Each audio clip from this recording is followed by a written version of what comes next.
Dear ladies and gentlemen, welcome again to the analysis of Yoleno TV. Like usual, I'm so grateful for all those who've supported this channel. And if you want to support this channel, please just hit the subscribe button, hit the like button, and then you can hit the notification bell so that you get updates. So, Amin has written to Marjan, telling Marjan to hand over all valid Form 34Bs to his desk. Now that move is in response to the whistleblower. Amin has put strict penalties if at all that whistleblowing video, whoever produced that video, if it's found to be fake and that the details in that video are fake, then that person will be liable to pay 5 million or risk 2 years jail sentence.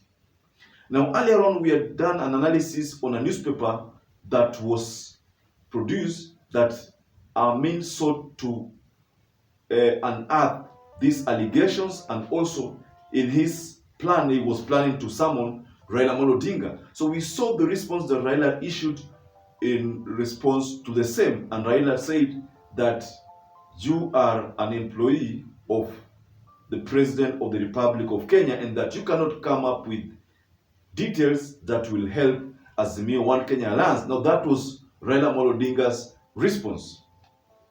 Now I want us to take a different narrative on this issue. Let's go back to 2007 when there was skirmishes, and you know what happened because of the election between RAILA and Kibaki, and you know what happened. So Kofi Annan-led team came up with a decision that an external body would be instituted, and this body will be chaired by someone from an external place. Let's say, for example, Western countries, to come and chair that body that would unearth what could have happened in that election. So Kriegler was appointed for that task, and that's why we have the famous Kriegler report. And that report seems to have satisfied both the Kibaki faction and RAILA faction. Now, in 2022's election, there are people who want a local audit. There are people who want an international audit. RAILA Odinga and his team wants an international audit, especially he made categorical reference to UN, and that in 7 days, less than 7 days or 2 weeks, I don't know, I'm not sure, but he gave an ultimatum on that period that UN should respond to his request. Failure to which is going to lead what he famously called, maandamano, but that's what he said in his statement.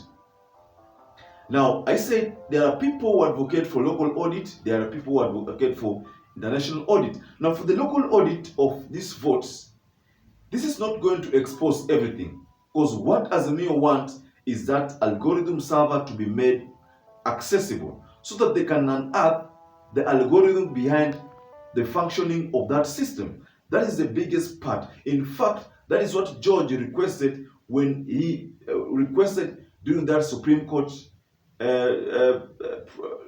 process.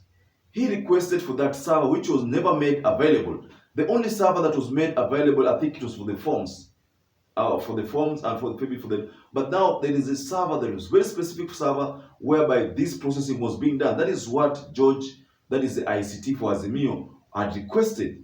Mind you, in that interview, George had said that when you take a picture, when I take a picture and then I share that picture with through a WhatsApp, then what the receiver is supposed to get is exactly what I shared.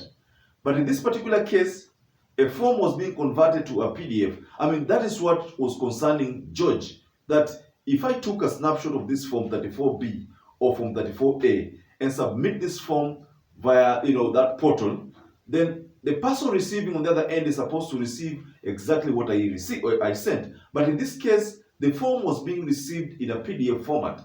So George alleged that there was something that is happening. There was something happening somewhere there at the center, a central nerve system or a central server somewhere that was receiving these forms and uploading them to the IEBC portal in a PDF format. So he wanted that algorithm that shows how this form is flowing from the sender to the receiver. So that is what George requested, the ICT for Azimio One Kenya lands. George. So that server was not availed. I mean, that is what this mathematics said, that it will expose them because they are an international company, they are serving so many countries, and that should that be made available, it will actually affect their rights. So that's the reason why that server was not made available. So the local audit will not unearth this process flow of the forms. It will not. The international audit might force mathematics to show them how that process works in their backend server. So that is what Azimio Kenya Alliance wanataka aswa. It is not just what Amin is requesting, but it's what they requested, and what they requested is that algorithm server. Kweli itajulikana ikiwa kama watakubali tuingie katika ile server ya IDC tukague. Nimeona yule anaitwa DCI anasema tunataka kufanya uchunguzi. Bwana DCI, wewe ni mwajiri ya Bwana Ruto, huwezi kufanya uchaguzi. Wewe unafanya nani uchaguzi ya nini? Wewe ni pagasi ya Ruto. I'm not going to talk about Form 34B. There's a video last year I made about Form 34A, Form 34B, and Form 34C. And I said that Form 34A at the polling station, then Form 34B done by the returning officer, Form 34C is done by the national tallying, rather than the presidential returning officer, that is Chebukati. Chebukati awarded himself that position. So he's the one who comes up with the Form 34C, which is as a result of a summation of all the Form 34As, and which is just like Form 34B summed together to give you Form 34C. Form 34A just confirms what is in Form 34B. So Form 34B, if they are validated, then they form Form 34C. So these forms have been confusing so many people, but at least this time round we've understood these forms very well. But what we don't know is what happened, where that conversion was happening. That is what we don't know, where that form of is converted from JPEG to a PDF. So ladies and gentlemen, you've heard it for yourself. What Amin is seeking to unearth, will it help? Of course, Azimio Kenya Alliance do not want anything to do with what Amin is doing. They want an international audit. So if the government can adopt what was done in 2007 in that Kofi Annan-led team, then I think it's going to solve this problem. An international body to do an extensive audit. Of course, mathematics also must open that server. That is the only way Azimio Kenya Alliance will feel justice has been served to them. Because until then, there are two ways to this. If for example, the government gives into an international audit, and then results are audited, and they come out that probably Azimio want what is likely to happen. I mean, this is going to put IEBC in a very awkward position. But what if the international audit reveals that it is true, maybe Ruto won?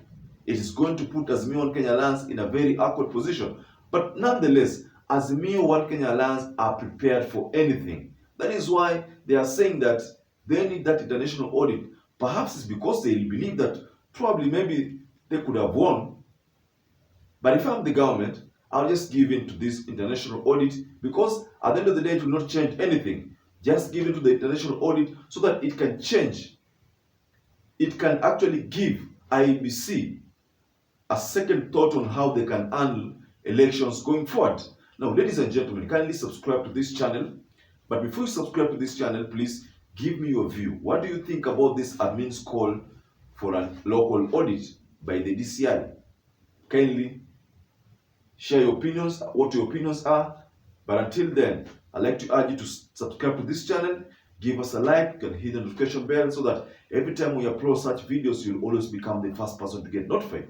Now, ladies and gentlemen, kindly stay safe and stay blessed until we catch up again in our next analysis.